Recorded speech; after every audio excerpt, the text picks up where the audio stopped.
So first, make a magic ring and chain 6.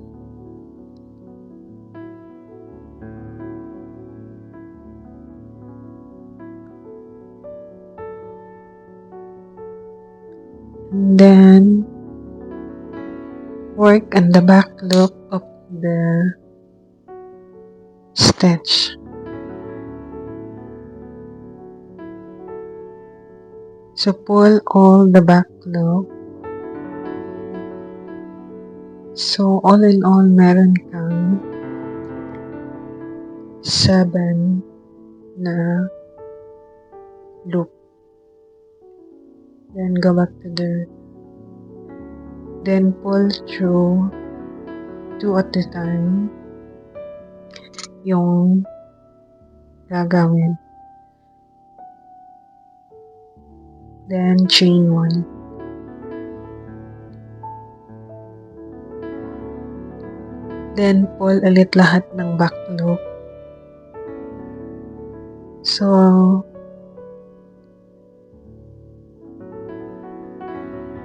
yung mga bump dyan, yan yung i-pull.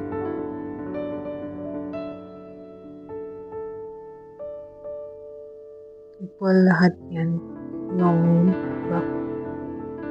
Yung mga bump back. Then go back to the ring. Then pull through 2 at a time. So, yung pattern nito para siyang Tunisian pattern. So, chain 1 ulit. Then, yun, back loop.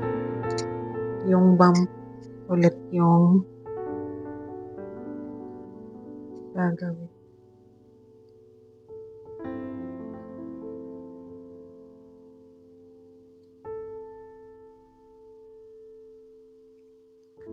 So, dito, kailangan natin gumawa ng 5 petals. So, ito, nag-work pa tayo ng first na petals.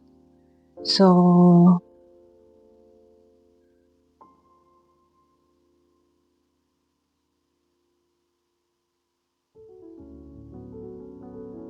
sa round 5, hindi na natin kailangan mag-chain 1. Diretso na tayo mag-pull ng strings sa bump.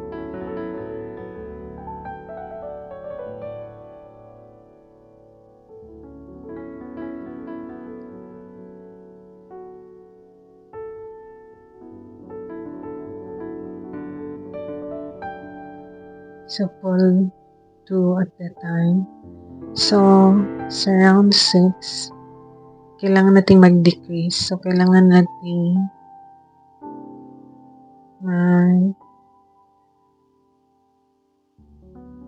sa back, sa bump ulit.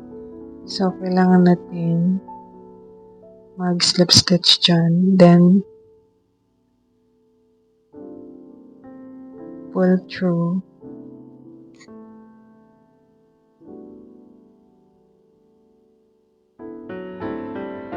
Then, balik sa string.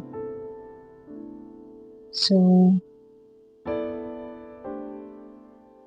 2 at a time, and then decrease ulit. So, dito, puro decrease tayo ng isa. Hindi na tayo kailangan mag-chain 1. Kailangan natin mag-decrease. So, slip stitch lang. Then, pull through. 4, 5. So, 5 yung i-pull natin. Then, decrease ulit.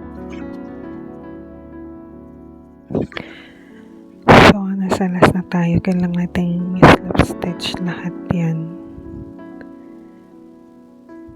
Patungo sa string. Slip stitch ulit sa string. Then, tapos na yung una nating petals. Then, kailangan natin mag-workout ng ibang petals. Kailangan natin gumawa ng 5 petals.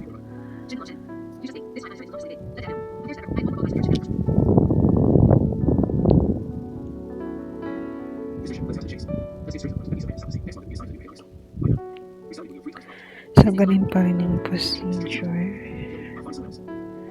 sa bago tayo mag-work.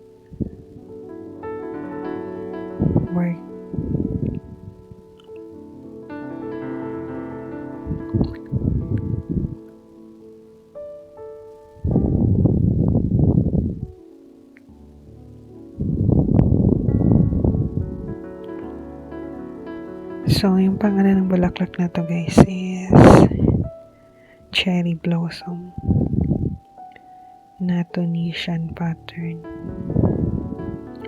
So, palagi na talaga pull through, dalawang pull through.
So, dito natapos ko na siya. Kaya, tinay ko lang yung edge, yung unang string niya. So, kailangan nyo lang i-tighten yun. Then, dito, nilagyan ko lang siya ng design. Pwede na rin namang wala, pero depende na rin sa inyo. Saka nilagyan ko lang siya ng ganyan. Then, depende na rin sa inyo kung anong kulay ang gusto nyong ilagay na line dyan sa bulaklak niyo.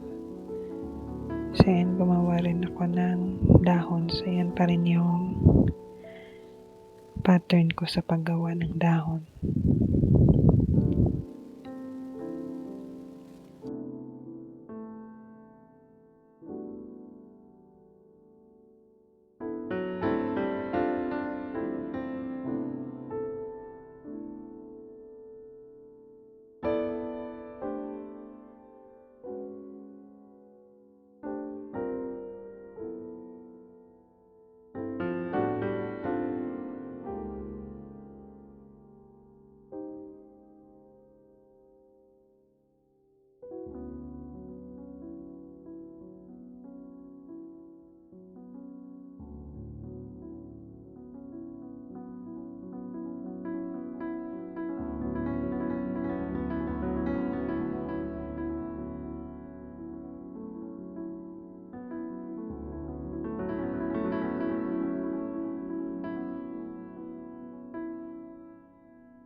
So, ito, inattach ko lang siya sa plastic na wala kasi akong stick. Kaya, yan na muna yung ginamit ko for demonstration.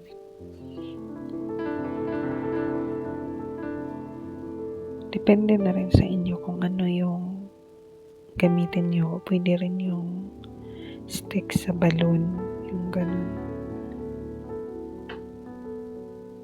So, yan.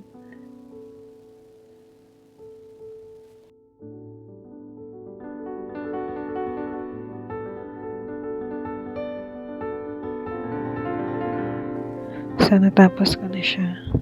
Ganyan na.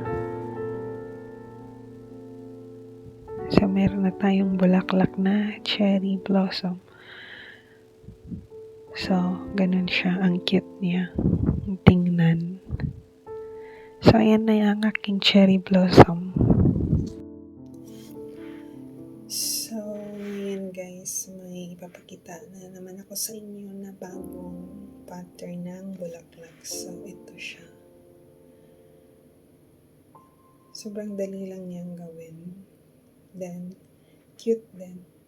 So, yung wala kasi akong ibang kulay, kaya green yung ginamit ko dito. Pero dapat, depende rin sa inyo. Pwede brown yung ilagay niyo para na siya yung gamot. Basta ganun siya.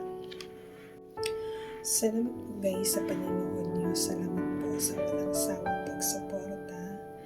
Ingat po kayo kung saan man kayo sa mundo. Be blessed and God bless. Bye-bye. See you ulit on our next video.